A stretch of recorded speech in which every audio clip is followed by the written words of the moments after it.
Hey parents, teachers, students, if you are somehow connected to the education system, either because you're a parent and you have a kid going through school, or you work in the education system, or you're in the education system, you absolutely have to watch this video because the world has changed. The way that we learn has changed. And the question now is, should ChatGPT be allowed in schools? Or is this cheating? Check this out. Hey everyone, it's Mike from EduCircles. I am your virtual support teacher, otherwise known as your virtual substitute teacher. And in today's lesson, we're going to be asking the question, should ChatGPT be allowed in schools? Now, this video has two versions, and you are watching the longer version right now. There are links to both versions in the video description.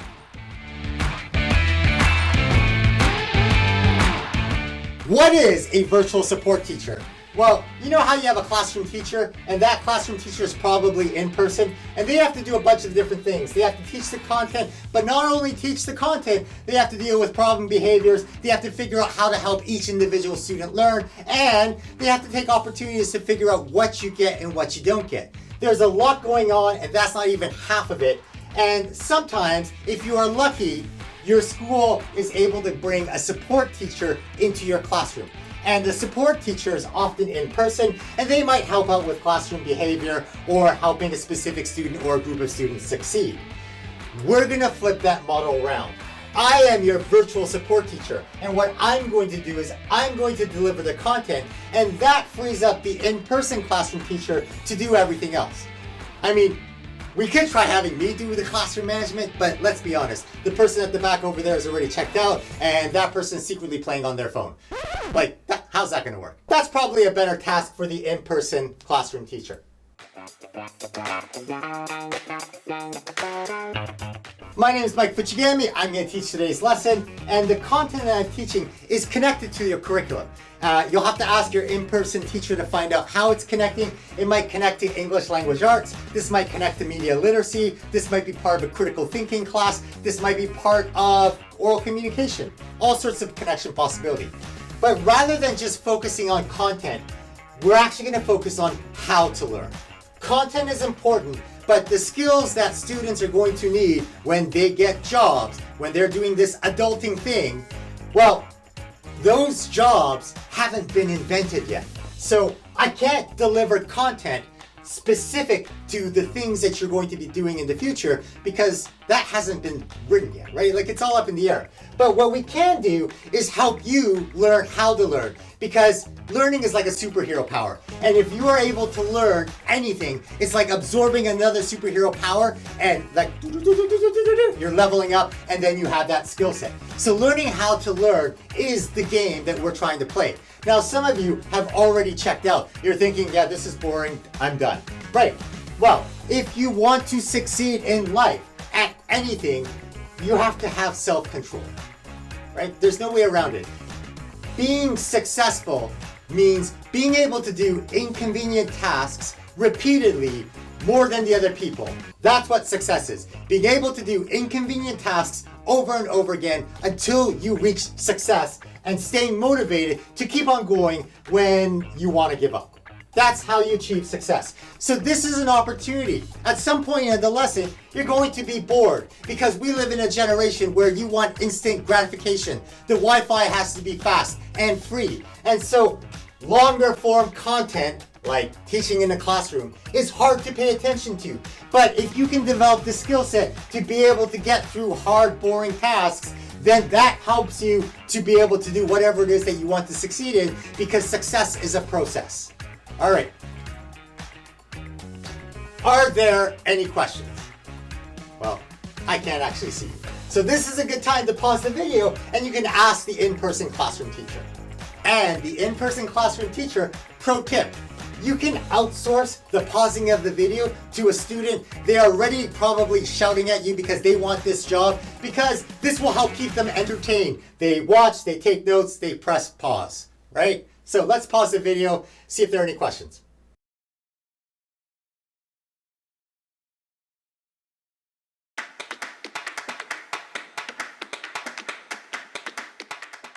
All right, welcome back. So there are 4 things in this lesson.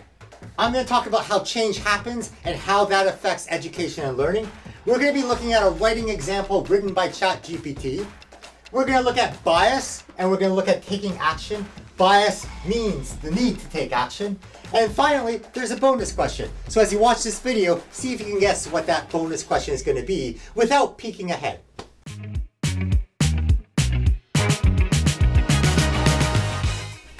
Part 1.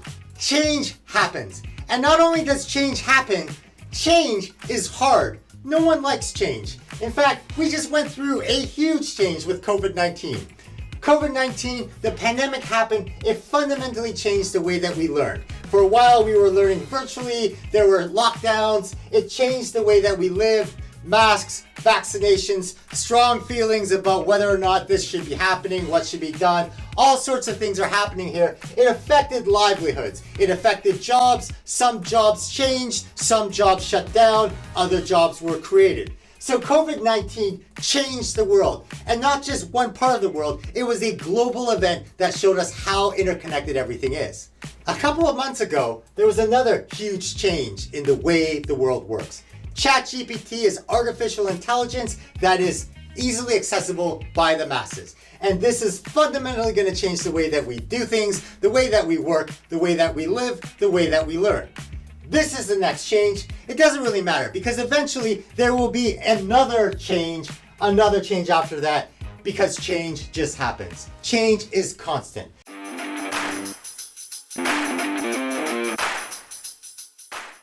Change happens across the centuries. Let's look at some examples here. 18th century, 20th century, 21st century. The 18th century ends in December 31st, 1800, so it's 100 years before that. And then the 20th century, right now we are living in the 21st century. This video is being recorded March 2023, which is right there. The way that we learn, the way that information is shared has fundamentally changed between 18th century and the 21st century. So in the 18th century, there was a company called Encyclopedia Britannica.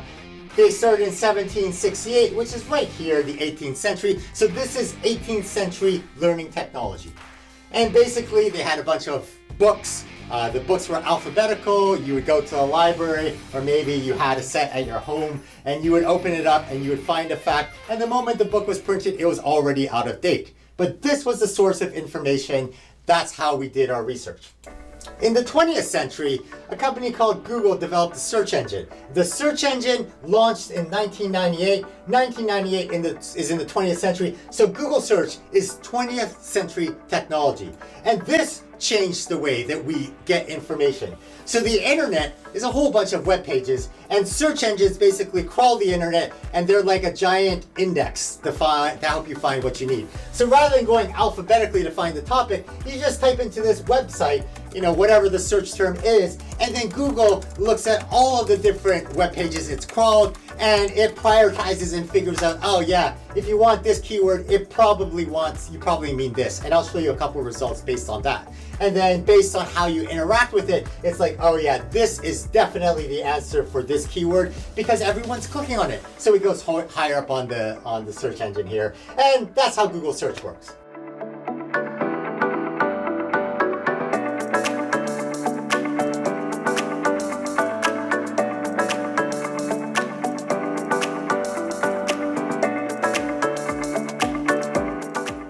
Well, a couple of months ago, ChatGPT changed the world. ChatGPT started November 2022. 2022 is here in the 21st century. So ChatGPT is 21st century technology. And basically, it's a web app right now. You type in your question, you type in whatever here, and ChatGPT uses artificial intelligence, and it pulls together information that's been trained with to come up with an answer that it thinks you want to know. And it learns based on whatever information that its programmers have fed it. Okay. If you do not keep up with change, if you do not change, you will become a dinosaur. If you do not change, you are at a competitive disadvantage. Who are you competing against? What are you competing for? If you're watching this with students, with your kids, now is a good time to pause the video and discuss. Now let's be serious here. Most of you won't do that because we're used to passively consuming content. So I'm gonna give you a couple of seconds right now. I'll just play some background music and you can think about this. Have a conversation. If you don't change, you're at a disadvantage. Do you agree with that? I don't know.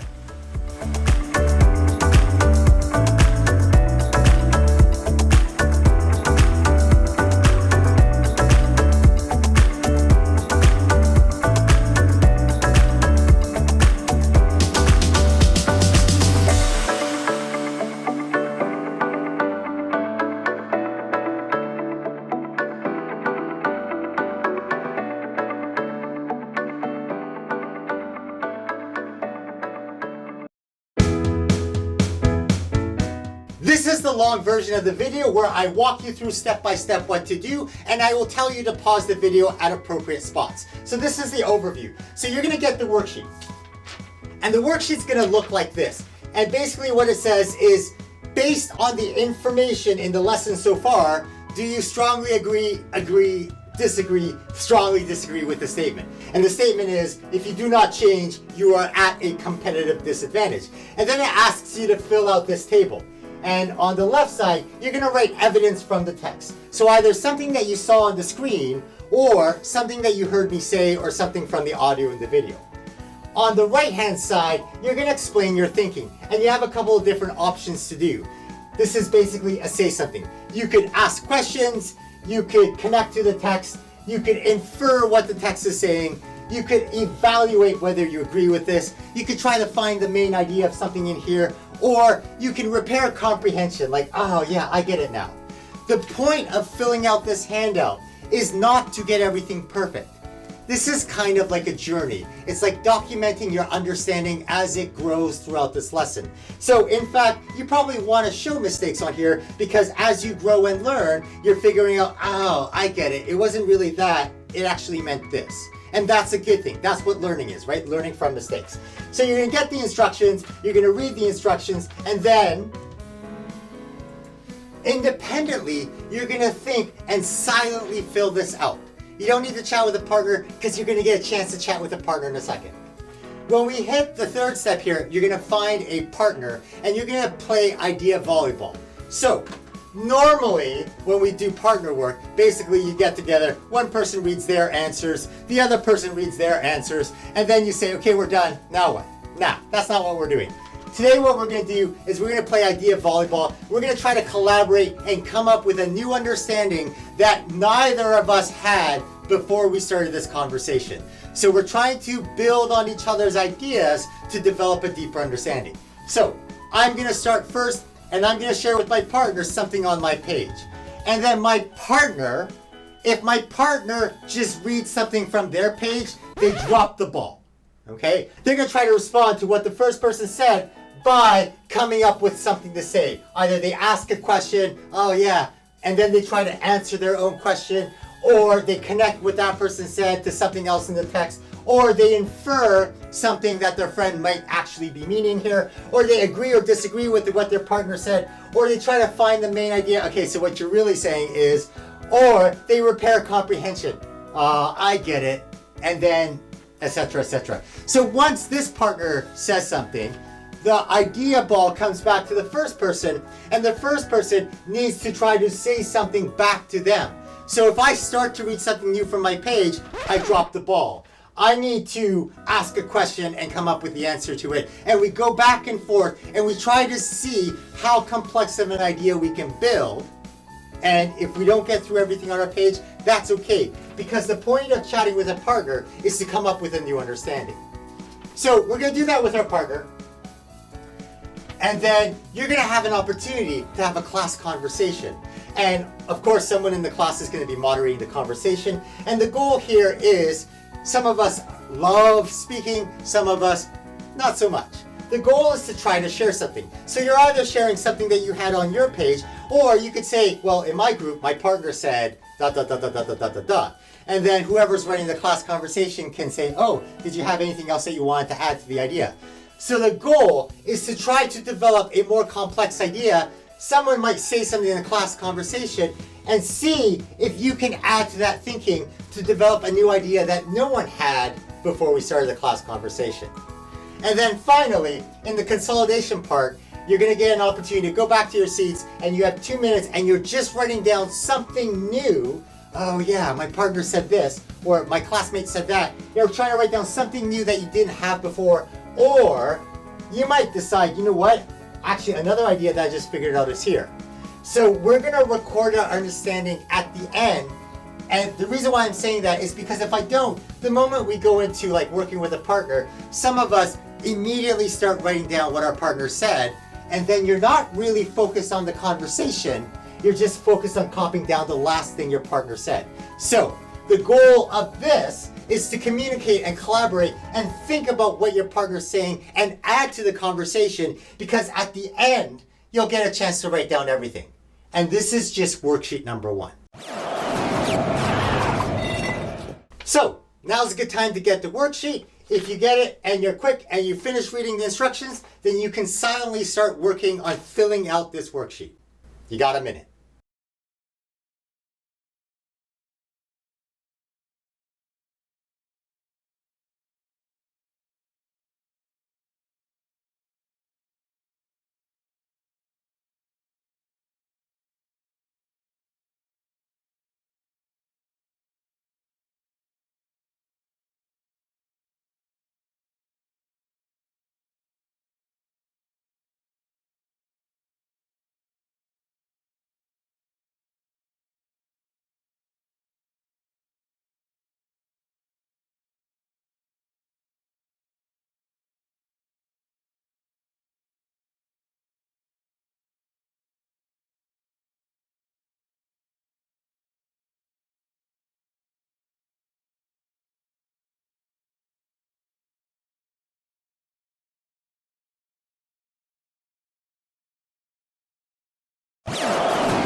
Welcome back.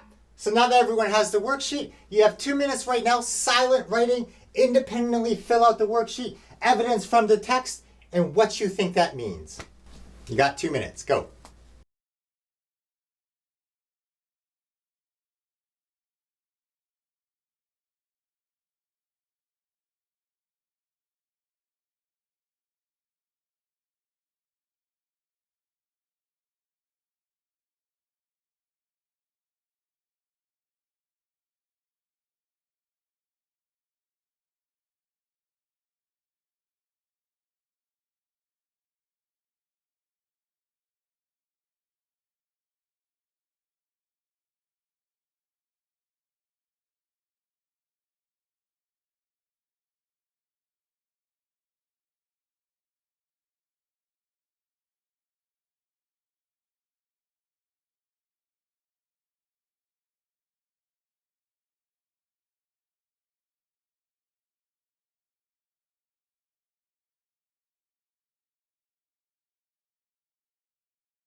All right, when I say go, you're going to find a partner, and your job is to play idea volleyball. One person starts, they share their idea, and then their partner's job is to come up with something to respond to what their partner said, as opposed to just starting a new idea. See how many times you can bounce that idea back and forth before one of you has to read a new idea from your page. You have 4 minutes. Good luck.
Okay, let's have a class conversation, and as people share ideas, see if you can add something new to the conversation that didn't exist before you started a class conversation. Here we go.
Okay, let's consolidate our ideas. You're going to write down on your page things that you didn't know before, things that were raised in conversations, or you can revise your ideas and add to them. Now is your opportunity to write things down.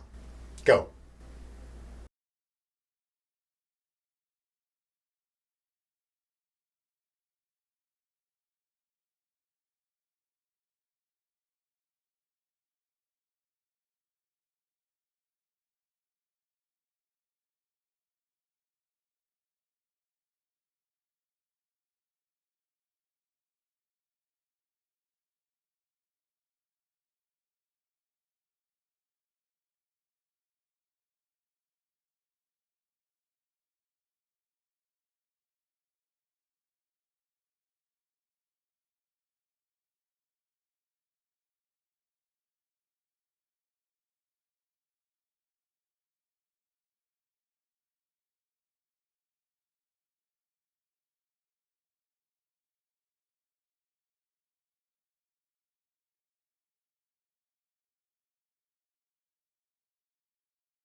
Now that you've had a moment to think about change, let's think about the big question.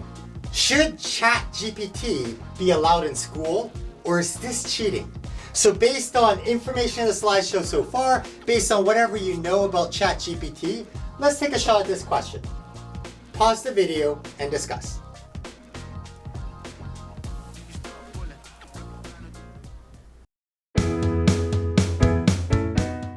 All right, in worksheet number 2, we're going to be looking at this question about should ChatGPT be allowed in schools, or is this too much like cheating? Now, some of you might know a lot about ChatGPT, some of you might have used ChatGPT, some of you might have no idea what it is. No problem. Write down evidence from the text, the slideshow, things that you hear me say, and then respond to that. I have no idea what ChatGPT, or I think it's this, or make a connection to something you've done or something you've seen. Maybe your classmates have started using ChatGPT. So let's take a moment right now to grab the worksheet and read instructions. If you finish early, you're just working on filling out the worksheet. Here we go.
Okay, let's take a moment to think and independently write our answers on this worksheet. Should ChatGPT be allowed in schools, or is that cheating? Huh.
All right, let's pair up. We're going to play idea volleyball. Remember, right now we're just focused on having a good conversation. We're trying to play idea volleyball and add to the conversation, add to what your partner is saying, and see how complex of an idea you can develop. You don't have to write down anything right now because you will get a chance to do that later on in consolidation. Here we go.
Let's have a class discussion. Let's see what people think. Let's see if we can add on the ideas to develop a more complex idea. Let's do this. Here we go.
Now is a good time to consolidate our information. You're sitting down, you're recording something new that you didn't know before, something that you thought was interesting, or you are revising your ideas on this page. Now is your chance to write things down.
Let's look at a writing example to see what ChatGPT can do.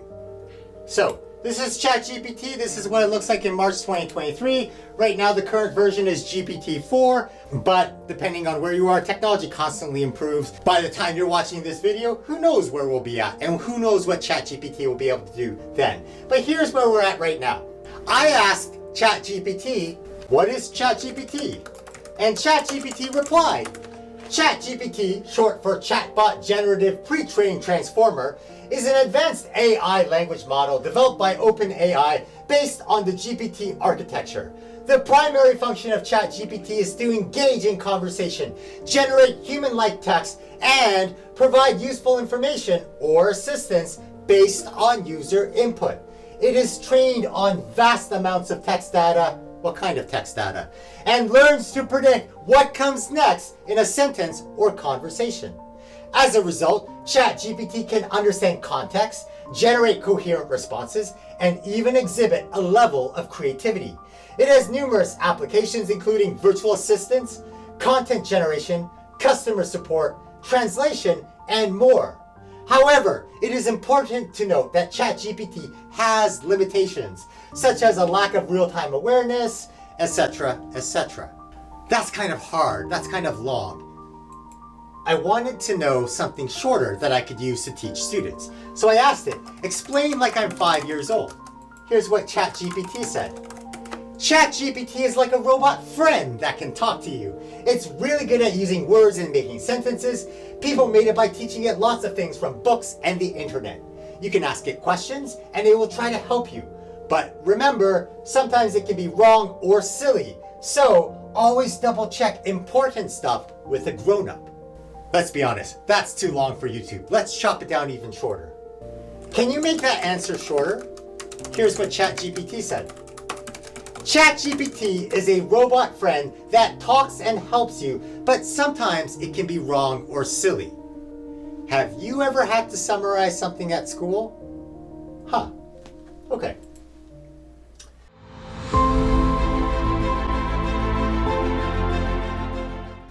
So now I wanted to see what ChatGPT could come up with for a writing assignment. I have a dog who loves liver treats. Write a persuasive speech from the perspective of my dog. Here's what ChatGPT came up with. Ladies and gentlemen, fellow canines and esteemed humans, I stand before you today as a humble dog with a simple mission: to make the case for liver treats. You see, life as a dog can be tough sometimes. We're expected to be loyal, obedient, and protective, all while entertaining our humans and looking adorable. But what do we ask for in return? A tasty reward, a morsel of motivation, a scrumptious snack to brighten our day. Liver treats. I love that writing, right? Morsel of motivation, nice alliteration. Scrumptious snack, nice playing with the sounds there, right? A tasty reward, a morsel of motivation, a scrumptious snack. 1, 2, 3. That's nice writing. Yeah, that's not bad. But, I wanted something more personal, so I asked it.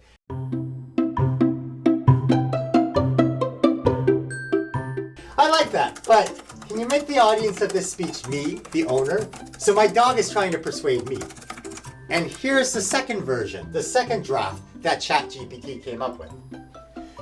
Dear beloved owner, it's me, your faithful canine companion, here to discuss a topic that's close to both our hearts and my stomach, liver treats. As you know, I'm always by your side, protecting and loving you unconditionally. I've made it my life's mission to bring you joy, comfort, and a little entertainment too. But there's one thing that truly brightens my world and makes my tail wag uncontrollably. Liver treats, right? And then it keeps on going. That's not bad at all.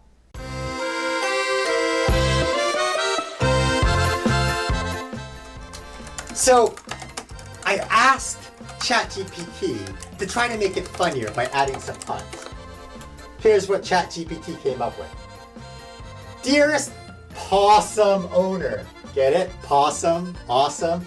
Dearest possum owner, it's me, your favorite canine companion, here to bark. Get it? Heart, here to bark. I like that. Here to bark about a topic that's close to both our hearts and my stomach, liver treats.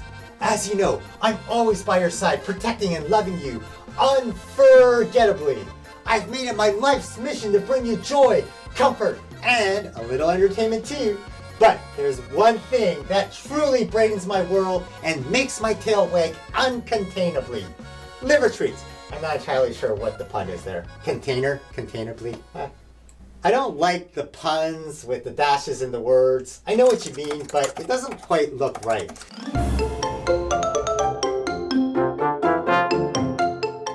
So I asked ChatGPT to remove the puns with the dashes in the words and just try to make the speech funny. Here's the next draft. Dearest amazing owner, it's me, your favorite canine companion, here to chat about a topic that's close to both our hearts and my stomach, liver treats. As you know, I'm always by your side, protecting and loving you unconditionally. I've made it my life's mission to bring you joy, comfort, and a little entertainment too. Like that time I tried to catch my tail for an hour straight. But there's one thing that truly brightens my world and makes my tail wag uncontrollably. Liver treats. Right? I like that. I like that a lot. But, that example has nothing to do with my dog. So I gave ChatGPT more information about my dog and I asked it to use these facts in the draft that it was writing for me.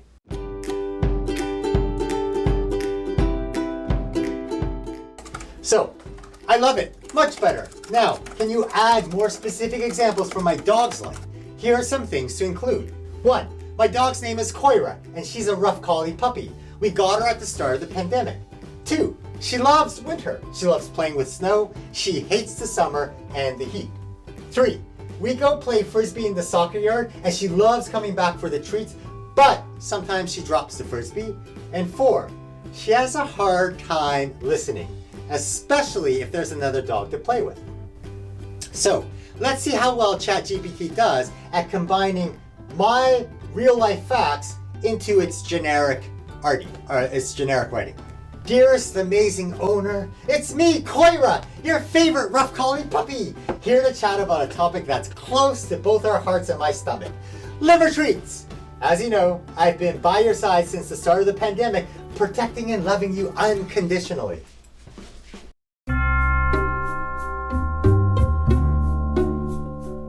Now I wondered, how might a passive-aggressive cat respond to this speech? Here's what the cat came up with.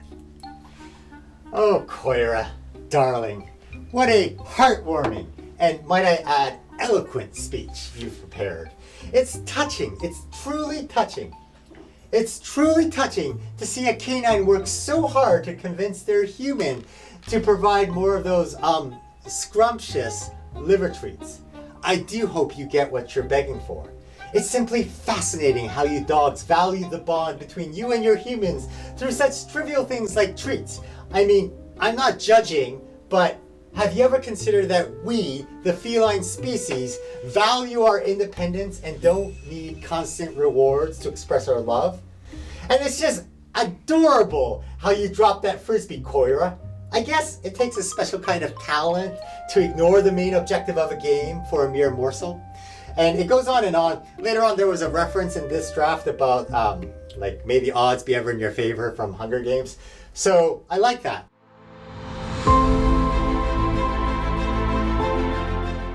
I wanted to go more in that direction. And I asked ChatGPT, I like the reference you made to the Hunger Games. Can you add any more references to pop culture or cat puns? Here's what it came up with. Oh, Koira, darling. What a heartwarming and, might I add, eloquent speech you've prepared. It's truly touching to see a canine channel their inner Shakespeare just to convince their human to provide more of those scrumptious liver treats. I do hope you get what you're begging for. It's simply fascinating how you dogs value the bond between you and your humans through such trivial things like treats. I mean, I'm not judging, but have you ever considered that we, the feline species, are more like Jedi masters, valuing our independence and not needing constant rewards to express our love? The Force is strong with us cats. That's good, right? Like, those are some nice references. So I told ChatGPT, love it, you rock. And my robot friend said, thank you. I'm thrilled that you enjoyed the response. If you have any more questions or need assistance with anything else, feel free to ask. I'm here to help. Right? So friendly, my robot friend. And everyone has this robot friend. Now that we've had a chance to see what ChatGPT can do, we come back to this question. Should ChatGPT be allowed in school, or is this cheating?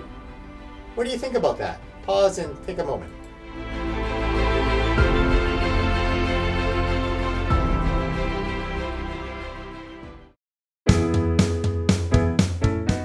Let's talk about worksheet number 3. So worksheet number 3, we just saw an example of how to use ChatGPT and how it can create a persuasive speech from the perspective of a dog.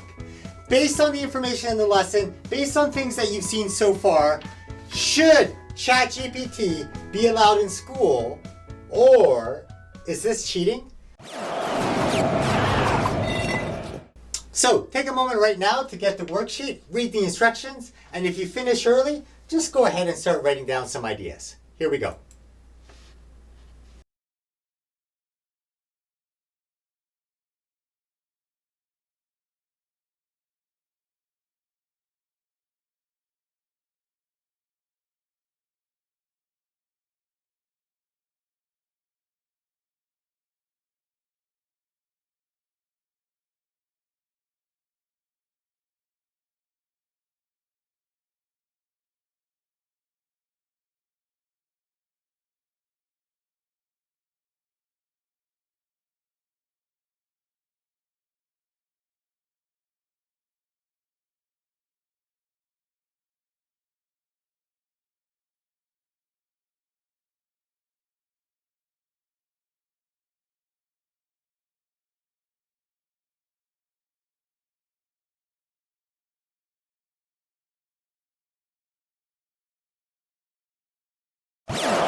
All right, now's our chance to think independently. And on the left-hand side here, you're going to write down phrases or things that you saw on the screen or things that you heard me say. So that's evidence from this lesson, evidence from this text. And then on the right-hand side, same as always, you're coming up with things to say about that that demonstrate your thinking. You're talking about what you think that means. You're repairing comprehension. So take a moment right now, independently, fill out the worksheet.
Let's partner up. Let's play idea volleyball. I'm going to share an idea, and my partner has to respond to the first person's ideas by adding to the conversation, and then I have to respond to what they responded to, and we're trying to develop a more complex idea without having to restart and read something from our paper. See how many times you can bounce that idea around.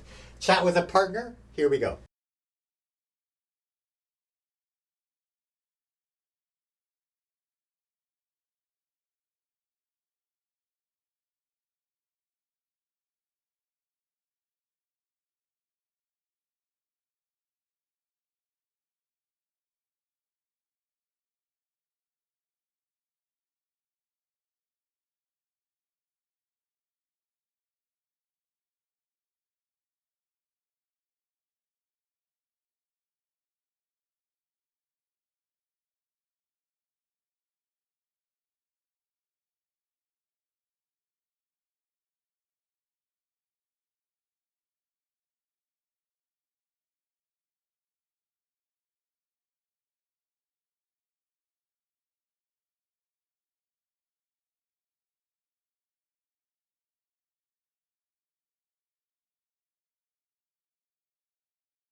Great. Let's have a class conversation. See what you can come up with. As a class, can you play idea volleyball and develop a more complex idea, constantly trying to add to the conversation? The goal is to collaborate and come up with new understanding that we didn't have before we had this conversation.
Let's consolidate our information. Return to your seats if you're not there already, and take a moment to write down new things that came up in the conversation, or revise your ideas that you already have there, add to them, see what else you can come up with. Now's your chance to write down the information.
Let's come back to this question about change, and if you don't change, what happens? ChatGPT is free. Yes, there's a paid version, and you can pay to access more reliable access to this tool, but there's a free version of ChatGPT. It's available worldwide. Everyone in the world that has access to the internet and a device that can access ChatGPT can use it. Let's talk about cost of living. So the cost of living, the cost for food, the cost for shelter is different in every country. In some countries, it's more expensive than in other countries. So in Canada, we have a minimum wage. In the States, you have a minimum wage. In lots of countries, we have minimum wage. And minimum wage only goes so far in Canada. It only goes so far in the US. So if I got paid in US dollars, but I was living in a different part of the world where it didn't cost as much to live, can you see how now I can afford to live better because I'm getting paid in US dollars and my costs have gone down because I'm living in a country where the cost of living is cheaper. So that's why we have this digital nomad, independent contractor, side hustle, side gig kind of economy, because you can now work from anywhere. The world is digital and you have access to this tool. Are there places in the world that can use ChatGPT to do the same thing that someone here in the US or someone here in Canada might do, but can they use ChatGPT and now do it at a fraction of the cost because their cost of living is so different compared to our cost of living? How has the world changed? Do you agree with this sentence? If you do not change, you are at a competitive disadvantage.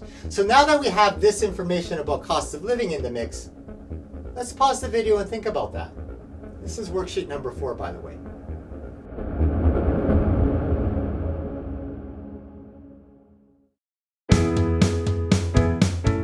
Let's talk about worksheet number 4.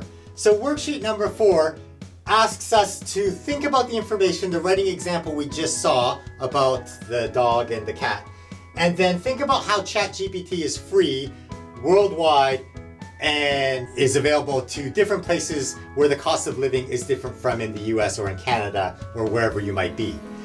How does that change your opinion? If you do not change, you are at a competitive disadvantage. Do you still agree? Do you still disagree? So take a moment right now to get the worksheet, and you're recording your ideas, evidence from the text that you just saw, and your own thinking. Grab the instructions, read the instructions, and if you finish early, go ahead and start writing down your ideas.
Okay, you have a moment right now to think by yourself, writing down things that you saw on screen or things that you heard me say, and then write down what you think that means. Say something about that. Fill out the worksheet. Here we go.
Time to find a partner, play idea volleyball.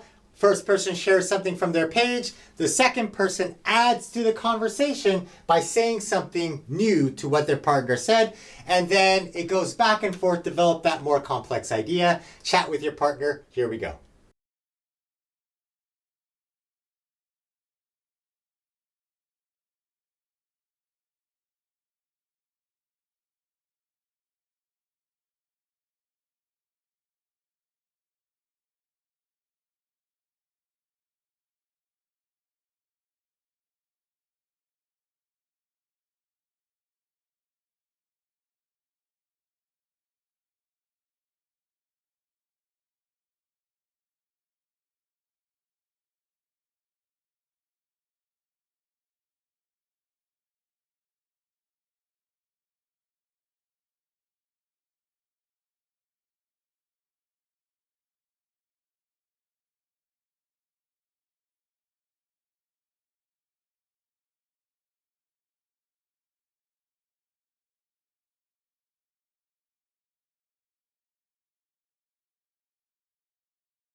let's have a class conversation and see what ideas that we can bring up and add to those ideas to develop a more complex idea or a new idea that we hadn't considered before. Now's the time to chat, and then don't forget, focus on the conversation, because afterwards you'll get a chance to write down the ideas. Focus on the conversation. Here we go. Pause the video.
Let's take a moment to consolidate our learning by writing down things, new ideas that we heard, things we hadn't considered, or revised ideas on your page. Now's your chance to write.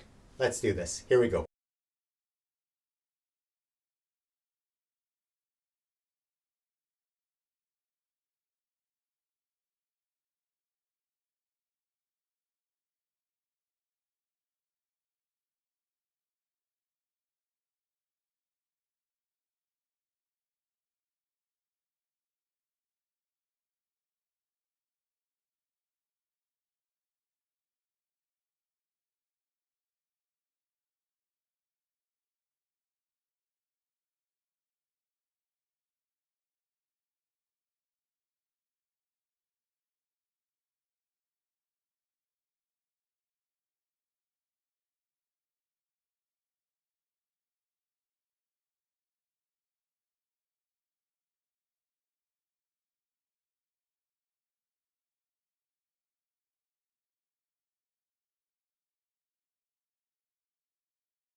Let's talk about part 3, bias and action. Can machines be biased? Is that even possible? What would a biased machine look like? Can machines be sexist? What about Google? Can Google be sexist? Pause for a moment and think about that. What might it look like if Google was sexist? And have you ever seen that? All right, pause the video.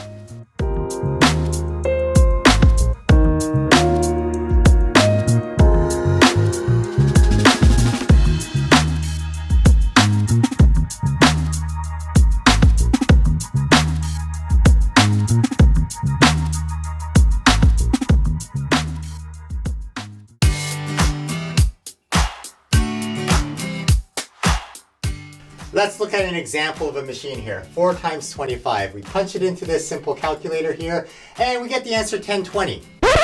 Wait, what? Does that sound right? Why or why not?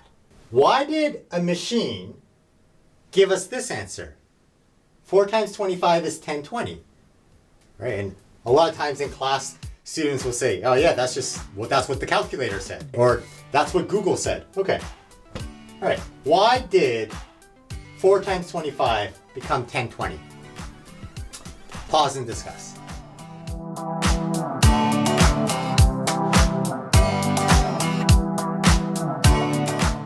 Well, I know that 25 is kind of like a quarter, like 25 cents. So if I have 4 quarters, that's kind of like $1. So $1 is 100 cents. So 4 times 25, I'm expecting the answer to be around 100.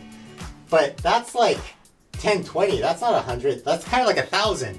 Well, how would you get 1,000? 4 times 250. Can you imagine that? 4 times 250 equals, yeah, maybe. But let's pretend that there wasn't human error like that. Well, how could the machine get that? Well, 1,000, 1,020, so 20 more. So that's could it be 4 times 255? 5 times 4 is 20. Yeah, could you imagine? 4 times 255 equals 1020. But you wouldn't hit 5 twice, so how could that have happened? Maybe by accident. So human error, like 4 times 2, and you thought you pressed it once, but you pressed it twice and you didn't notice. You wrote 1020. The answer is 1020, but it's not. Or maybe the button is sticky and it's just like 4 times 25 and you press 25, but the 5 pressed twice by accident, so you got 1020. We still need to figure out if something is right or wrong. Like, we can use a calculator as a tool, but if it gives us an answer that we're not expecting, we need to go back and think, well, how is that even reasonably possible? So machines can give us the wrong answer. Sometimes it could be because of human error, could be an error in how the machine was built, or it could be an error in how the machine works, or it could be an error in using the machine, like 4 times 25, but you pressed the 5 twice and you got a different answer. Let's not talk about errors. Let's focus on this word bias, because humans are biased. We all have an unconscious bias based on the way that we were raised, our life experiences, the things that we learn, the things that we see. We have an understanding of the world that filters how we see the world, and that biases our opinion. That's human nature.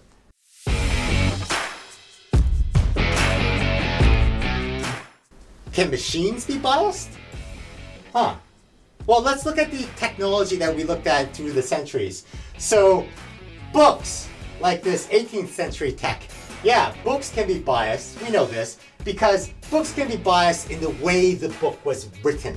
So it might be excluding information, or it might have outdated information, or the writer might have a bias. There's that saying, history is written by the winners. So there might be a bias in the way that things are written in this book, even though it's covering facts. Or, of course, we know that when we read, we have bias in interpreting the information. So maybe there are errors in reading the book. So we know that books can give us the wrong answer.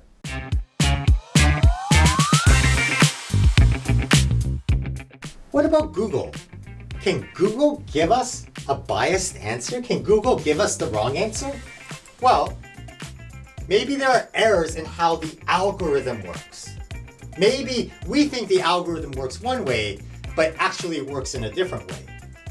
Or maybe there are errors in how we train the search engine, because the search engine is learning. It's constantly learning what you want to see or what people want to see. And we call these personal search results, right? Search engines, Facebook, social media, they all give us personalized results. And these personalized results reinforce our bias, because Google will give me a different result than someone else who uses Google in a different way. This is a known thing. This is called an echo chamber. Basically, Google learns the kinds of things I want to see, or Netflix or social, any of the streaming apps, they figure out the kinds of movies you like to watch, and then they suggest more of those kinds of movies, because they know that those movies have a higher likelihood of you clicking and staying and watching, because all of these companies want you to engage with their machines, with their products. So let's talk about this personal search result bias, because the more we watch, let's say we watch a lot of romantic sitcoms, the more we are given romantic sitcoms, and then the more we think that, well, that's what movies are really like. There's a whole bunch of romantic sitcoms. That's what it is. And that reinforces our view of the world.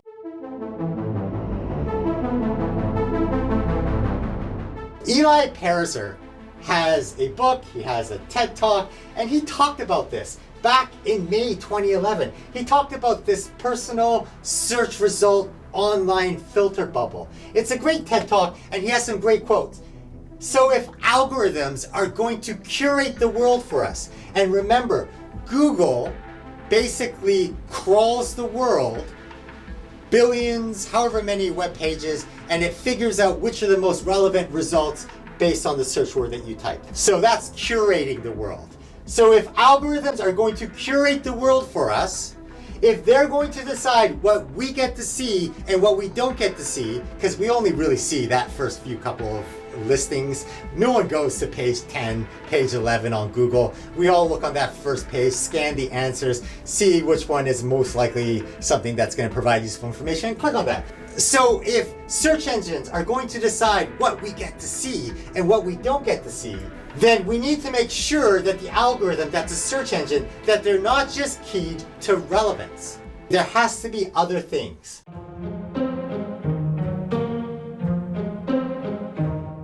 So Eli Pariser talked about this May 2011.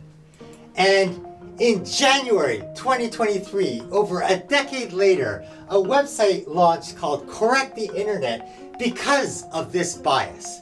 So correcttheinternet.com is basically trying to correct some of the mistakes on the internet in terms of women in sports. Who scored the most goals in international football? Take a moment right now and just Google that up.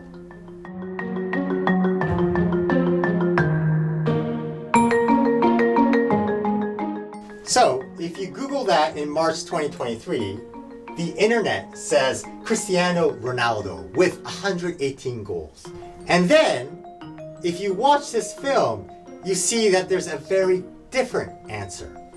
Hey Internet! Who scored the most goals in international football? Cristiano Ronaldo has scored 118 goals in international football. What about Christine Sinclair? How many goals has she scored in international football? Christine Sinclair has scored 190 goals in international football. Well then, who scored the most goals in international football?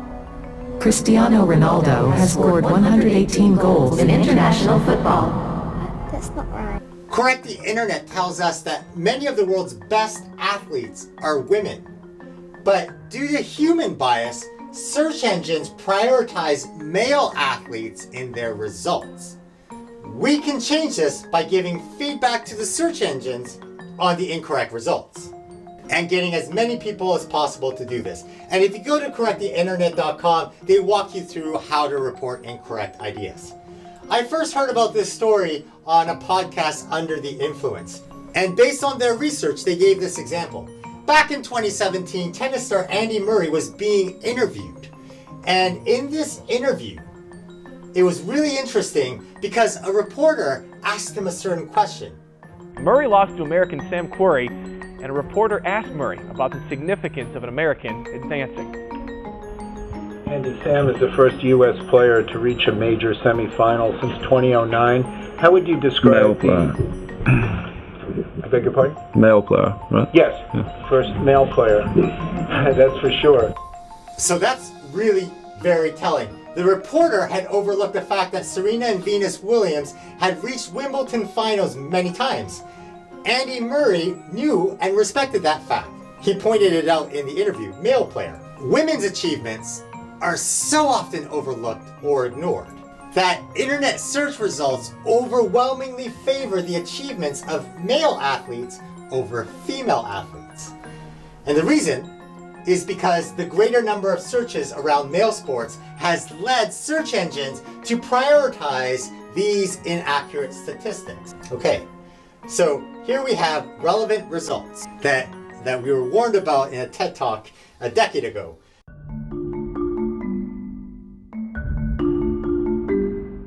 What does prioritize mean to a search engine? Prioritize means putting popular results first, because the search engine has learned that these results must be relevant because people keep on clicking these results. So this must be relevant. This is what you want to see.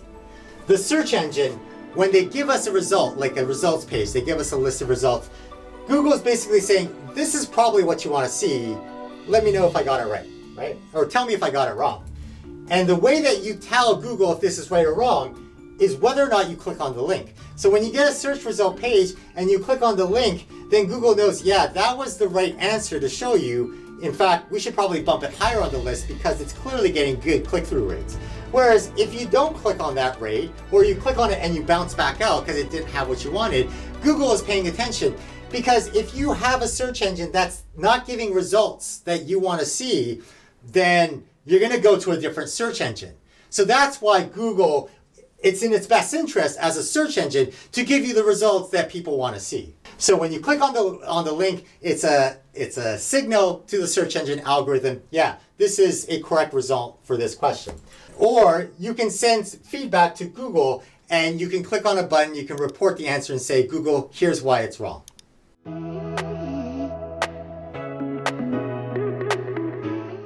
So I did my own internet experiment, my Google search here, March 29, 2023, and it looks like this. I typed in, who has searched the most goals in international football? And the very first answer up here was from the Olympics. That's the first result. And in the first results right here, it says Portugal's Cristiano Ronaldo with 122 goals in 198 matches and counting has scored the most goals in international football in the men's game. So, from Google's perspective, this is a credible authority, Olympics.com. And this sentence here that it has pulled up is factually correct. Cristiano Ronaldo has scored 122 goals in 198 matches. So this information is correct. The snippet is correct. There we have Cristiano Ronaldo, and the men's game here is highlighted in this Google snippet. When I clicked on this link to go to Olympics.com, I got this long web page, and I'll show you some interesting snippets. So the third paragraph here is the one that we saw in the snippet. Portugal's Cristiano Ronaldo with 122 goals in 198 matches and counting has scored the most goals in international football in the men's game. That is factually correct. And then later on the page, we have a table, and in the table it says position 1 and Cristiano Ronaldo 122 goals. And then lower on the page, we have this paragraph.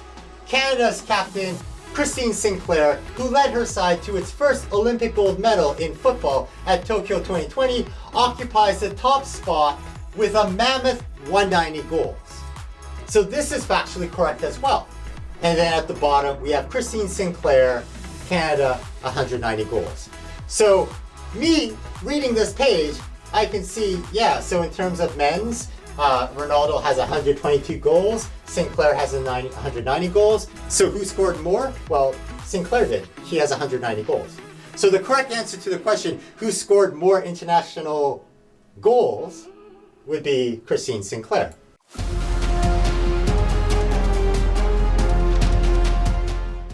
So Google can give us the wrong answer. This question, who has scored the most goals in international football, is gender neutral. It's not asking who's the best football player. It's not asking specifically about the men's game. It is gender neutral. So who scored the most goals? Well, between the guys and the girls did. But Google here in the Google snippet is choosing to pull out that statistic about the male scores, right? Google is showing us the male sports statistic, which is incorrect for this gender neutral specific question. So we can see here there are errors in how the search algorithm works. Google is asking, this is probably what you want to see, tell me if I got it wrong. And in fact, if they show a different paragraph, maybe they show a paragraph about Sinclair there, maybe people don't click on the links as much, and Google is very good at doing A/B testing. It shows version A to one group of people, version B to another group of people. It figures out which one goes best, and then based on these things go up and down, right? So the algorithm is just trying to figure out what people want to see. You would have to know how to report inaccurate answers if you wanted to correct this algorithm. It's just learning our bias. So the correcttheinternet.com website shows you very specifically how to correct the internet for different search engines. Visit the website, correcttheinternet.com, and they have some tips on how to do that.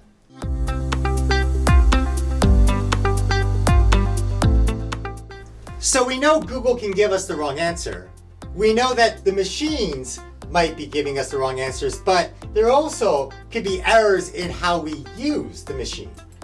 You would have to know that Google can give biased answers.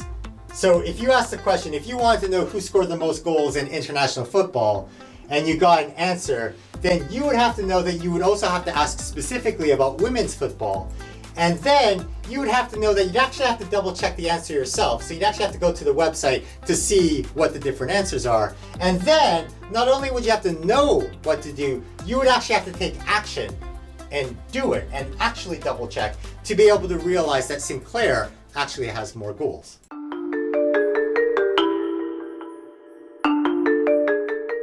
Part of the problem is we just trust.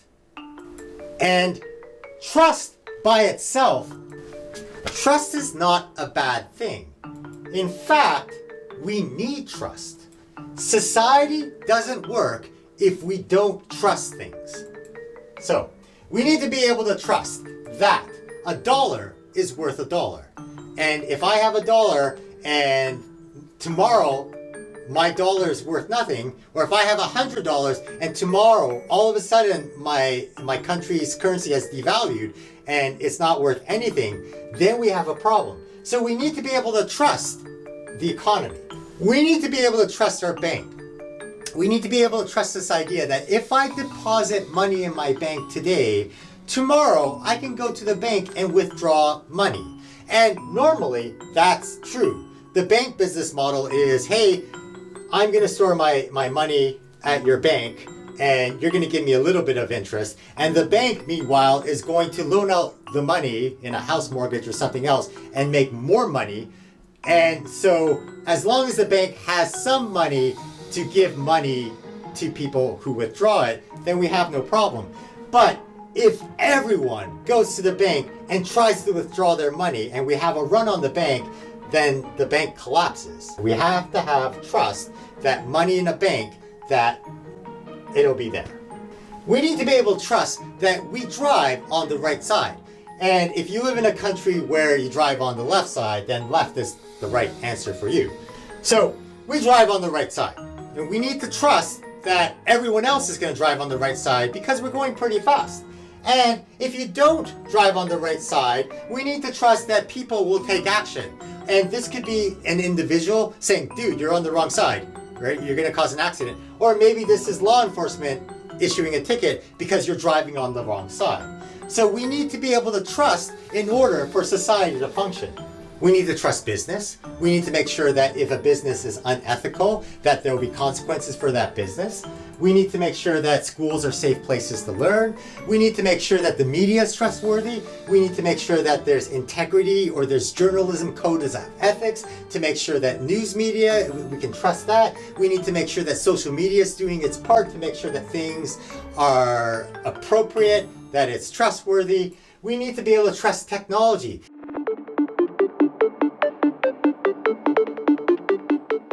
We need to be able to trust that the internet will work. So in Canada, Rogers had a day where the internet failed. Business cannot run. Society relies on the internet. We trust the internet to work. If we don't have trust in the internet to work, society cannot function. Society is built on trust. We trust that there are privacy laws. We trust that there are privacy whistleblowers. We trust that there are privacy safeguards to keep our information private. We trust that the government will do its job. And yes, lots of us don't trust everything, but we trust that the government as a system can work. We trust that the government will make laws that are appropriate. We trust that the police will enforce those laws in an appropriate way. We trust that the courts will make a judgment on those laws in an appropriate way. And if we as citizens are not happy with what we see, we trust that we can vote and the voting system works to be able to change things in power, to be able to change the society we live in. Society is built on trust. It's important that we have trust. Society doesn't work in a zero trust environment because then you have anarchy.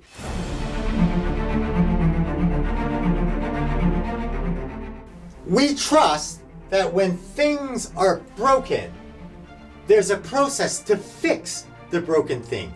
Because these are 21st century world problems. Nothing is easy. Nothing is simple. But we have to trust that if it's not working, we can fix it. And if the way to fix it's not working, we can fix that too. We have to be able to trust these things.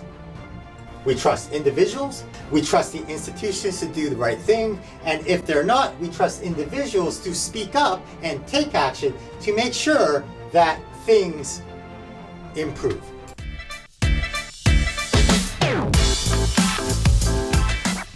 This depends on information. We need high quality information. So let's say we have a fact. A fact is a very arbitrary thing.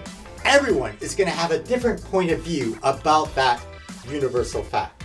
And no matter who we are, we're going to have a biased opinion because we inherently have unconscious bias just based on our life experiences. It shapes the way we view the world. So we're going to have a biased opinion. And the key here for us is to seek out more information, high quality information, and to think critically to make an informed opinion.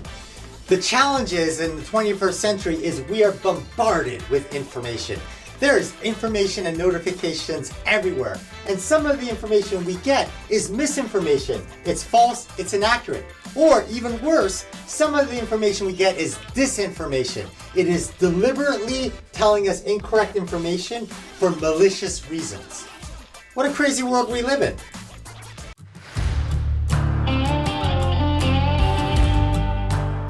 So we know that machines can give us the wrong answer. And in fact, when we ask Google who has scored the most goals in international football, and it tells us that Ronaldo has scored 122 goals, and that's the answer for who has scored the most goals in international football, that's misinformation. This is false, inaccurate information. This is biased. When I search in Google Dictionary for a definition of bias, bias is prejudice in favor of or against one thing, person, or group compared with another, usually in a way considered to be unfair. So in this case, it's biased because the question is gender neutral, but the search engine is giving us male statistics. And so it is in favor of the male statistic, even though that is the incorrect answer for this question.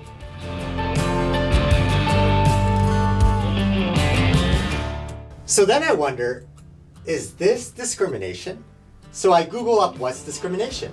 Discrimination is the unjust or prejudicial treatment of different categories of people, especially on the grounds of ethnicity, age, sex.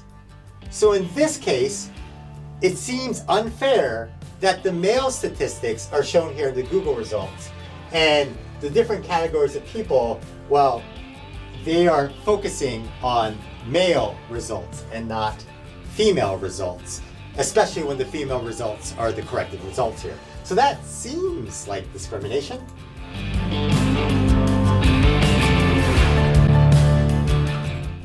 Is this sexist? Okay, well, let's look up what the criteria is for sexist. What's the definition of sexist?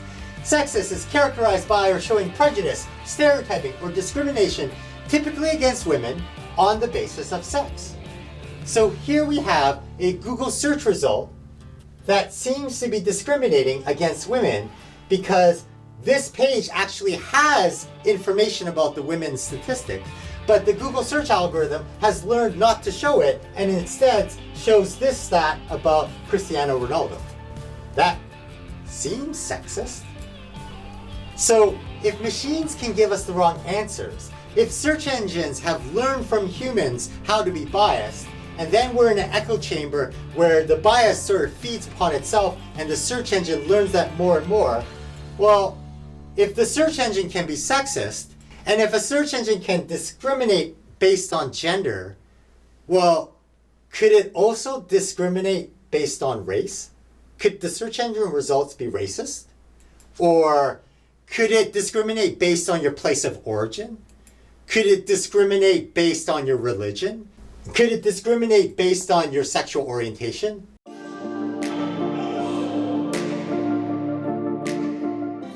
Now we have to start thinking about all sorts of things because we know humans are biased, but now machines are learning our biases.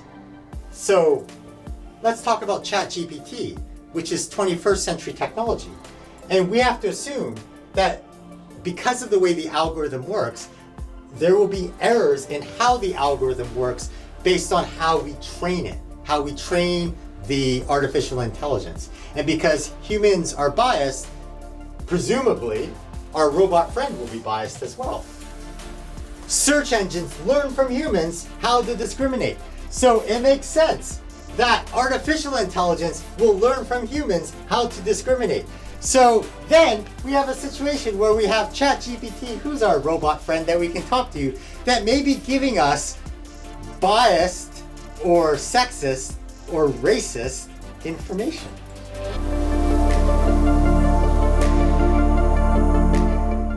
Should we panic? ChatGPT? I don't think so, right? Yeah, ChatGPT could give us misinformation. It could give us false or inaccurate information. I mean, if Google can give us false or inaccurate information, presumably ChatGPT can as well. I mean, they could code it to have ethics, but these things are works in progress. So then maybe ChatGPT can be coded to give us disinformation as well. Maybe it's going to try to give us certain information or shape the way that we see by showing us certain content. Maybe. But the way that we respond is the same way, right? We're going to have different points of view about ChatGPT. And our first opinions are going to be biased because we naturally filter the world through our unconscious bias. We view the world through a lens based on our experience, the way we were raised, our values, our religion. So we're going to have biased opinions, and we have to intentionally take action to look for high quality information. And from that high quality information, we make informed decisions.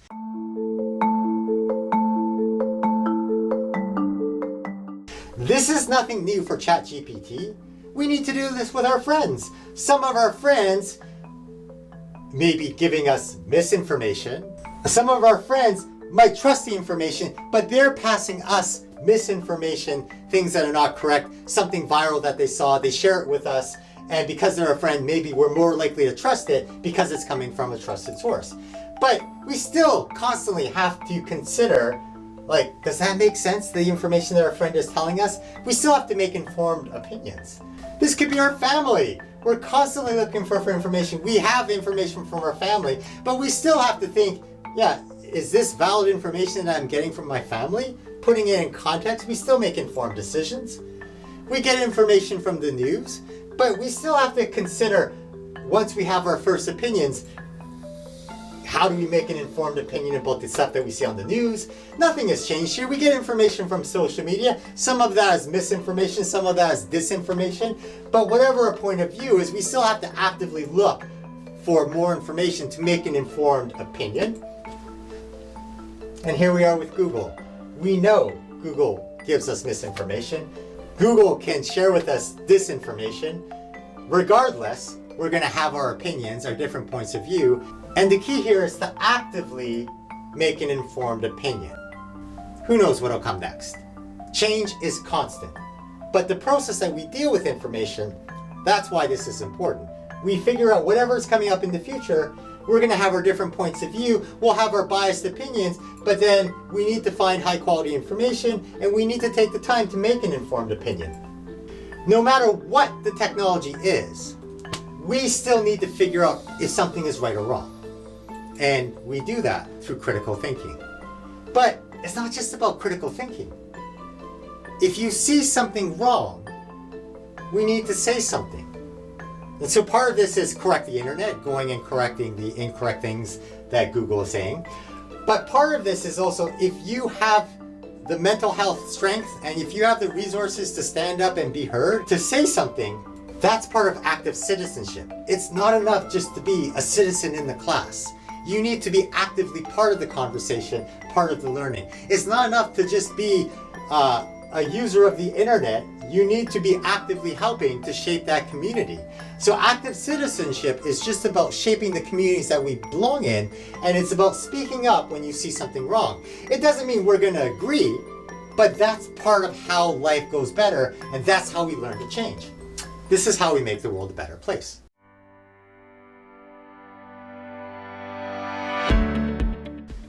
Let's talk about taking action. So I think one of the secrets to be able to survive and thrive in a changing world is becoming really good at critical thinking. And critical thinking is not a passive thing, it's an active thing. You actually have to actively seek out information. You have to think about the quality of the information you're receiving. You have to make informed decisions. This is an active process. I think if you want to survive and thrive, you have to become an active citizen. It means participating in the communities you belong in and trying to make them better. I think that can help us survive and thrive in a changing world.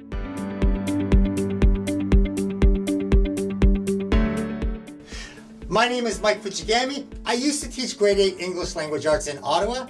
I don't do that anymore. Life happens. I had a mental health crisis in a way that I never expected. I felt like I had failed my students, and that crushed me because my whole identity was being a teacher. So the question is, how do you reinvent yourself when the worst thing in your life happens? And I think this is an important conversation because everyone at some point is going to have a worst moment in their life. You have to, because life is up and down. It's a thing. So anyways, the question is, how do you reinvent yourself? And I don't know how you're going to reinvent yourself. I only know how I'm going to reinvent myself. And I know, for me, what matters is I keep in mind that I'm not the only person going through struggles. Change is hard. And if I go day by day, I can learn to reinvent myself.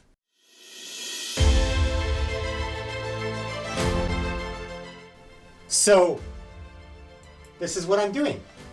I'm still a teacher, but I'm not in the classroom anymore. Instead, what I do is I teach teachers to be teacherpreneurs, and I create content to support students like you to survive and thrive in a changing world. So what does that mean to be a teacherpreneur? It's an entrepreneurial adventure. So really I'm talking about side hustles. Because I think if a teacher can sell their lesson plans, normally as teachers, we're the sage on the stage, we're at the front of the classroom, we're delivering content that maybe we've done forever. But when you do a side hustle and you're trying to convince other teachers to buy your resources, the game has changed. It's a tough game, but maybe if you use strategies, if you figure out how to work hard, but sometimes working hard's not enough, so maybe you have to shift gears, or you have to pay attention to results, or you try different things that maybe won't work, but maybe they do, and the cycle repeats. And if you keep up with the process and you continue to do inconvenient tasks, then eventually I think that can be very rewarding in terms of financial freedom or in terms of learning about yourself, because this is hard. Side hustles are hard. Learning is hard. For students, you don't really care about your teachers having a side hustle. You might care about having a side hustle, but I think the key here is if you can learn how to learn, then it's like a superhero power. You can do anything. If you can learn another superhero skills and acquire those skills, then you can increase your superhero-ness. If you can learn how to learn, then even if the game changes, you can learn how to win at the game. And then if you develop the skills to keep going, then you can eventually win at the game. So this is key, learning how to learn.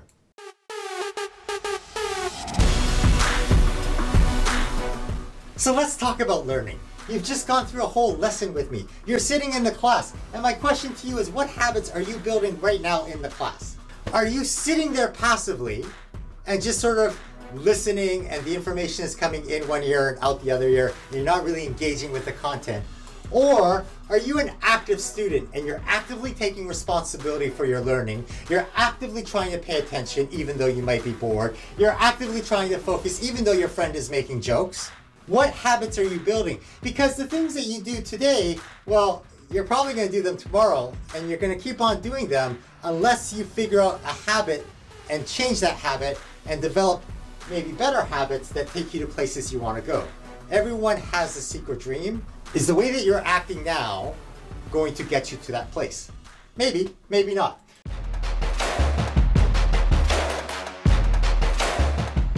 So let's talk about 21st century learning, because it doesn't matter what the content is. There are these 6 C's that other people have come up with, and they think that if you have these skills, you will be able to survive and thrive in this changing world. So they think character. Let's just go through this lesson, and you think about you and how you're doing, and are you building habits? So there's ChatGPT. Do you use it to do the assignment and cheat? The lesson, you've had opportunities to do work. Have you given it your best, or are you kind of just going through the motions? Were things hard during this lesson, or things boring in this lesson, or things didn't go the way that you wanted them to go? Did you keep on going, or did you give up? Nothing wrong, but this is a skill that we have an opportunity to learn every day in the classroom. No matter what we're learning, we have an opportunity to build our character. Let's talk about citizenship. So now that you know some of the answers on the internet are incorrect, are you going to go to correct the internet and take action in a small way?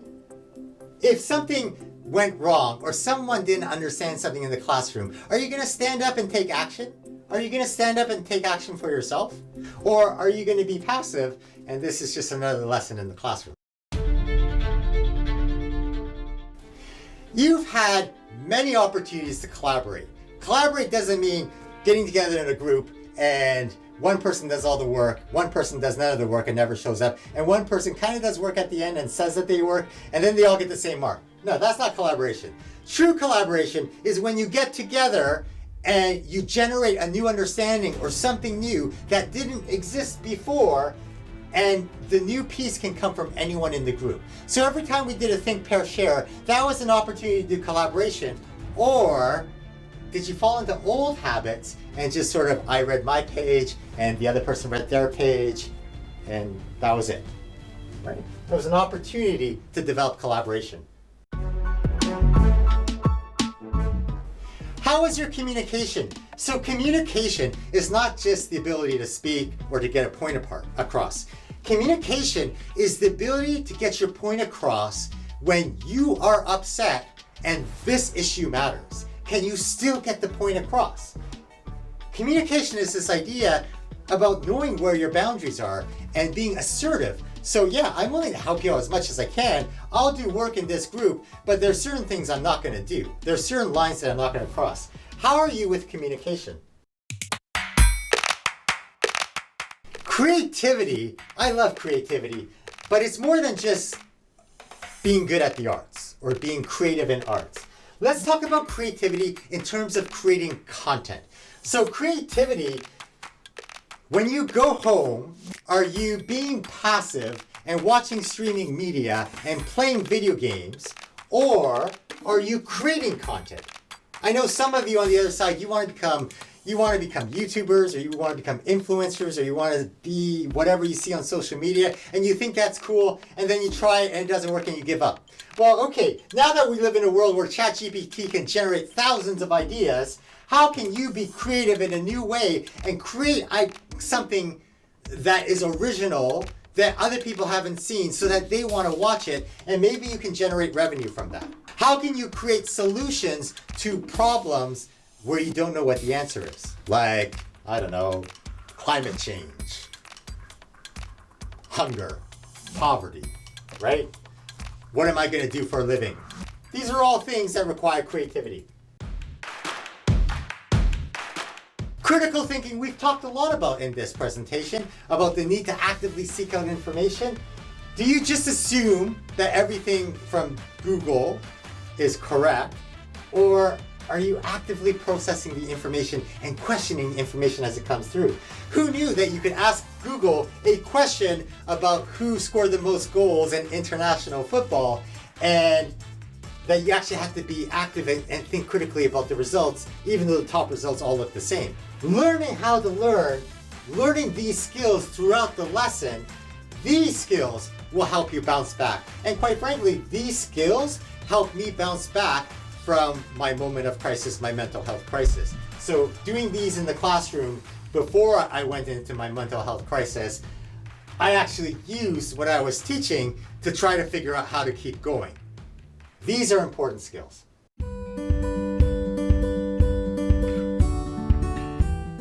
Sometimes we talk about social emotional learning skills, and that's the idea of becoming students of ourselves and learning how we learn. And so every time in the class you have a lesson, it's another opportunity for you to figure out, yeah, do I learn this way?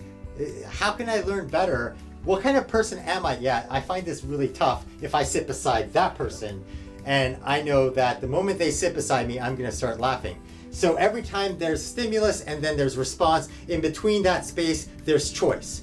Can you choose to act while you're able to make that decision? So I know that if I sit beside my friend, I'm gonna start laughing. So the moment they sit beside me, I'm gonna sit in a different class or a different part of the class so I can focus in class, and I'll hang out with my friends at recess or after school or whatever. We're learning about who we are right now, but who we are can change. You can choose to be different. You can choose to make the effort. You can choose to try harder in class. What habits are you building?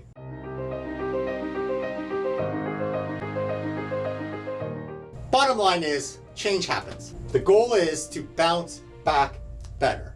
At one point in life, you're gonna get knocked down. Mike Tyson is a boxer, and he has this great quote about how everyone has a plan until they get punched in the face. So at some point, we're gonna get knocked down. Maybe you've already been knocked down. You're gonna be knocked down a lot in life. Let's be honest here. The goal here is to develop the skills to bounce back better.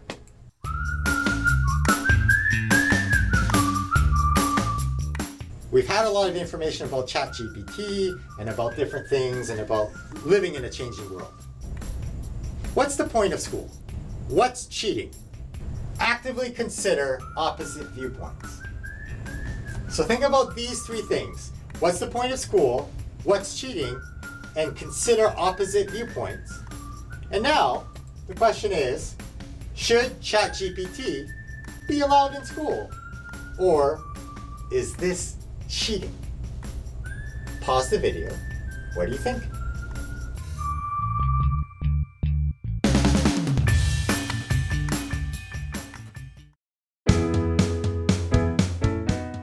Worksheet 5 is a little bit different from the previous 4 worksheets. That's because there are 4 pages. So the first page is the same, and the second, third, and fourth page are a little bit different, so I'll walk you through those. We've talked about bias. We've talked about 21st century learning skills. We've talked about social emotional learning. After all the information now that you've received, should ChatGPT be allowed in the classroom? What do you think about that? Take a moment now to get the worksheet, read the instructions, and if you finish early, you can start writing your answers down.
Okay, let's take a moment right now to think. Silent writing by yourself, independently write down evidence from the text that you saw, evidence from the text, things that you heard me say, and then write down your own response to that and say something about that on the right side. Take a moment right now to do that.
let's take a moment and find a partner. And now is the opportunity for you to practice 21st century learning skills.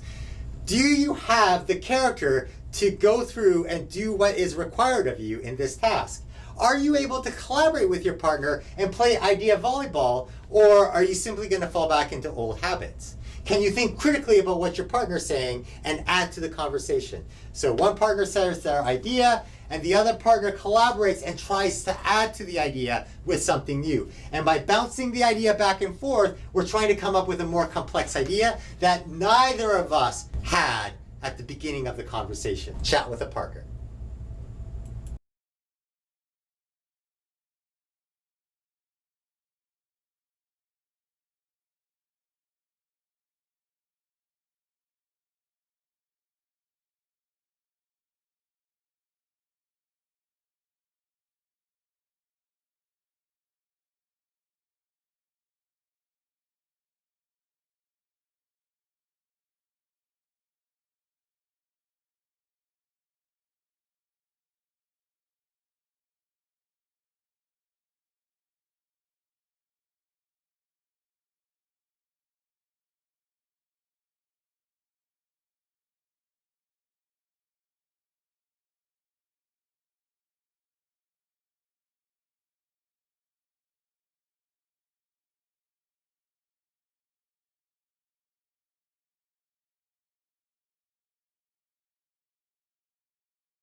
Let's have a class conversation. So share your ideas. We're trying to collaborate now as a class and generate new understanding that didn't exist before the conversation.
Now's the moment to consolidate our ideas, write down anything new that came up in conversations, add to that, revise your notes. Here we go.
The second page is about brainstorming ideas and what to write about in a paragraph response. The third page is a paragraph response. The last page is a rubric.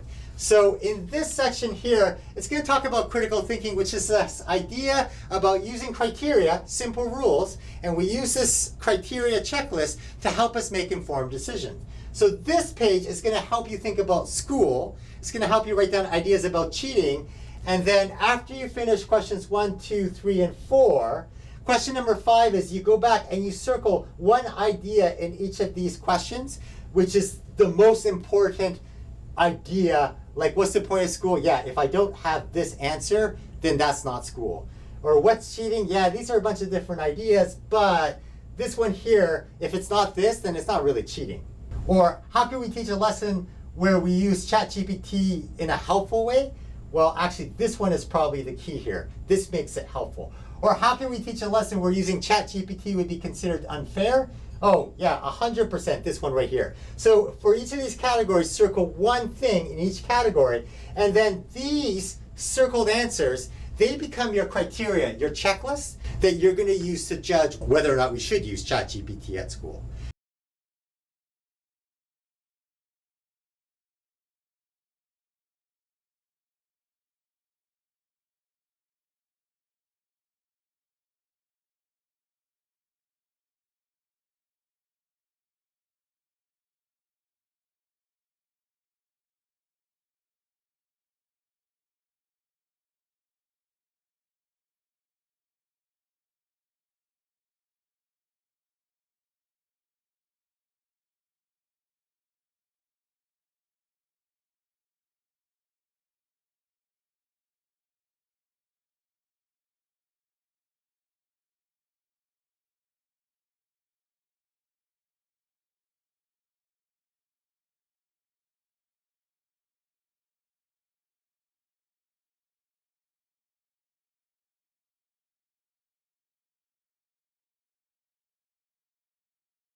Let's have a four corners debate. So what we're gonna do is I'm gonna explain everything, and then we're actually gonna physically move to different corners of the room to have this debate. So the question is, should ChatGPT be allowed in schools?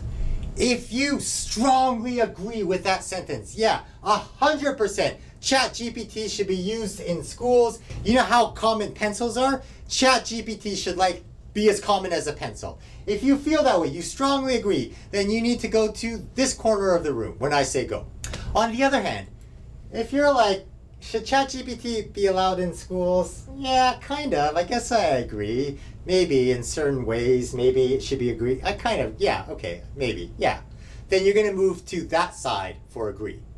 If you disagree, now, I don't think ChatGPT should be used in schools. No, this is cheating. No, this should not, more cons than pros. No, I disagree. ChatGPT should not be in schools. You're gonna go to that corner over there. And finally, if you strongly disagree, should ChatGPT be used in schools? Absolutely not. The students aren't going to learn anything. This is a cheating tool. Then you need to go to that room, the strongly disagree corner, when I say go. So in a second, we're going to move to physical corners of the room for this debate. A couple of ground rules. You're allowed to have an opinion. Likewise, other people are allowed to have their opinion, and their opinion is equally valid. In fact, it may be better than your opinion. It may not be, but it may be. So other people are allowed to have a different and equally valid opinion, and you are allowed to change your opinion based on more information. We make the best decisions and we form the best opinions we can based on the information we have, but as we get more information, we are allowed to change our minds. So here's how the process is going to move. Don't move yet. We're going to have three parts here. I'm going to explain some things, and then you're going to physically move to the corner of the rooms. And then you have an opportunity to prep what you're going to say in this debate. And then you're going to have a debate. So don't move. Not yet. What I want you to do first is I want you to write down on your piece of paper, write down if you strongly agree, disagree, or strongly disagree. Because if you don't write it down, what's going to happen is you're going to see where your friends go, and then you're just going to go over there, right? Part of character is being able to do what's right for you, like that resilience piece, knowing who you are. That's tough. So write down, take a moment right now, just write down, strongly agree, disagree, or strongly disagree. You cannot be in the middle. You have to have a decision right now.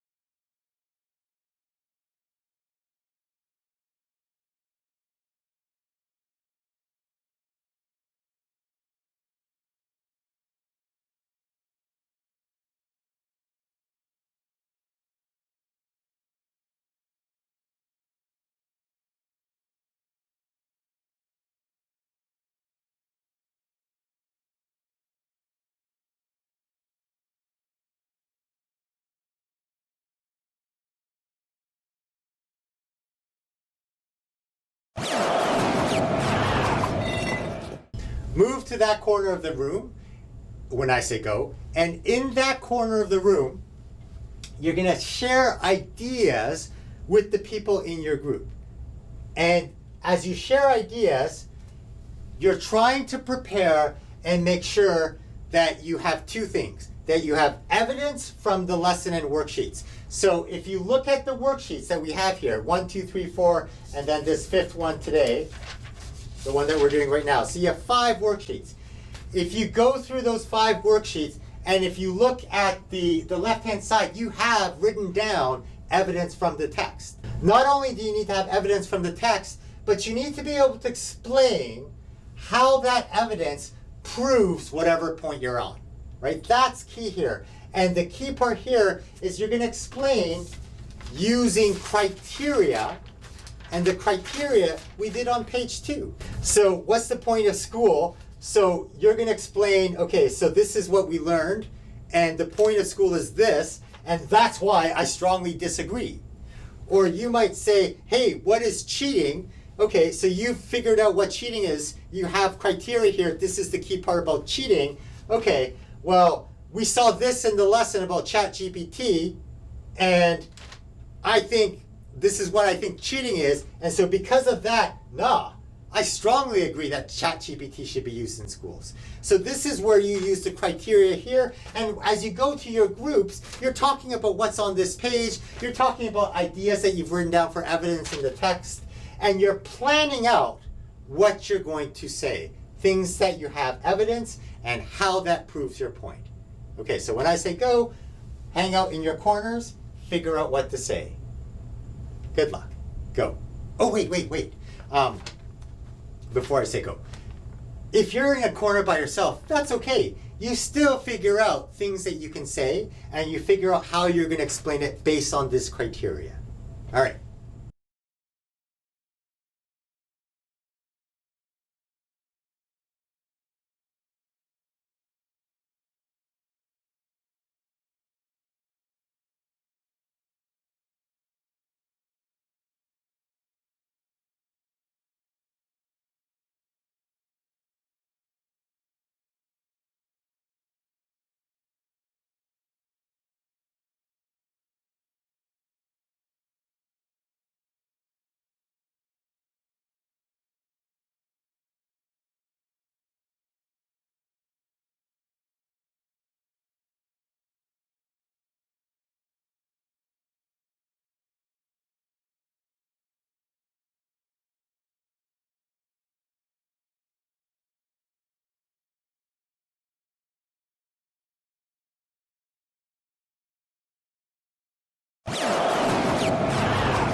Okay, before you have your debate, a couple of reminders.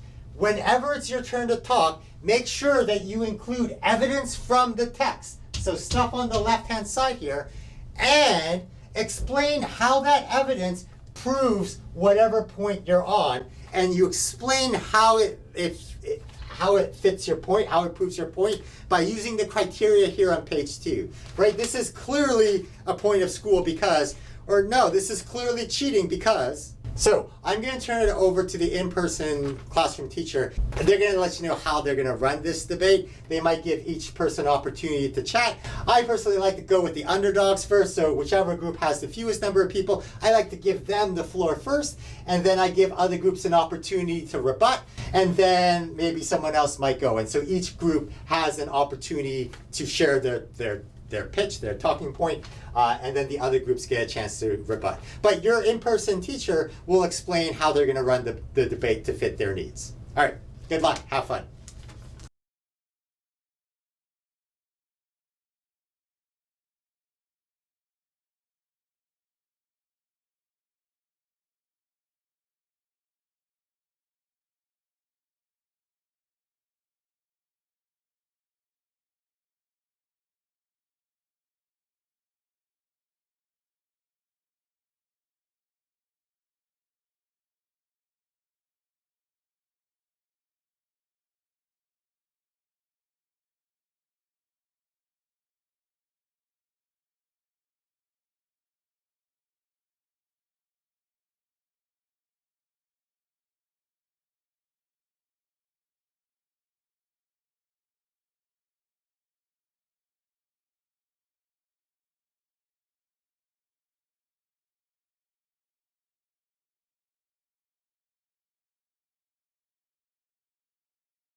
Let's talk about the writing task. So we are on page 3 of this handout.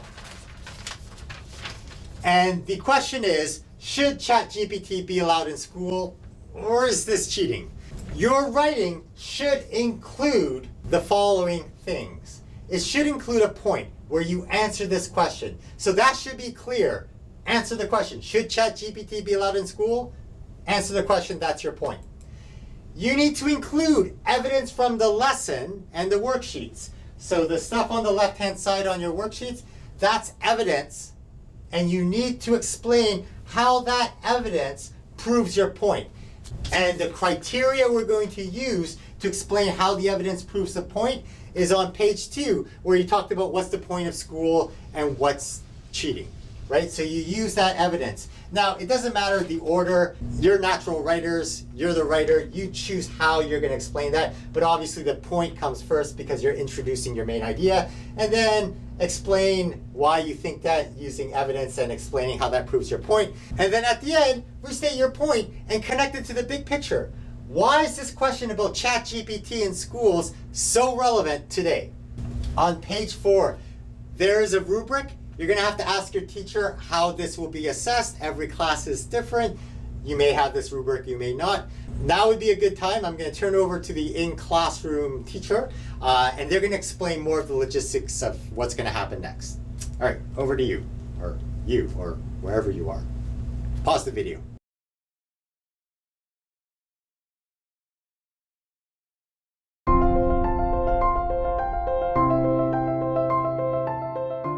The world is changing. We had COVID-19, we have ChatGPT, who knows what's next? The reality is the world will always change.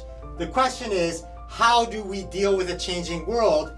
It's not just about learning stuff at school anymore. It's not just about teachers giving you the information. It's about you as students learning how to learn. It's about developing character, citizenship, collaboration, communication, creativity, critical thinking skills. Because if you can master these skills, if you can figure out how to do this, if you can figure out how to learn, you can overcome anything.